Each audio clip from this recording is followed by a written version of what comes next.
அப்பா அப்பான்னு தலைப்பெழுதி கவிதை எழுத உட்கார்ந்தா கண்ணெல்லாம் கலங்குது. கவிதை எங்க வருகுது? எனக்கு சின்ன காயம் பட்டாலே நீ துடியா துடிப்ப. உனக்கு பெரிய அடியே பட்டாலும் அசால்ட்டா நீ நடப்ப. நீ ஓடாத ஓட்டம் இல்ல, படாத பாடு இல்ல, வாழ்க்கையில வாங்காத அடி இல்ல, எடுத்து சொல்ல யாரும் இல்ல. படிச்சு பட்டம் கிட்டோன்னு ஏறும் வாங்கினது இல்ல. பரம்பரை பணக்காரன் இல்ல. வெட்டி பந்தா உனக்கு இல்ல. வெட்டித்தனமா ஒரு நாளும் உன்னை நான் பார்த்ததில்ல. ஆன நல்ல துணி நீ போட்டதில்ல. நீ ஆனா பிறந்துட்டனாலேயே உன்னால அழுக கூட முடிஞ்சதில்ல. பம்பரமா நீ சுத்த, பக்குவமா நான் இருந்தேன். பந்தாவா நான் சுத்த, அடிச்ச பந்தாட்டம் நீ பறந்த.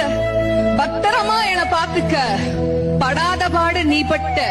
அதனாலதான்ப்பா ஆண்டவனே ஆனாலும் அப்பாவுக்கு அப்புறம்தான்.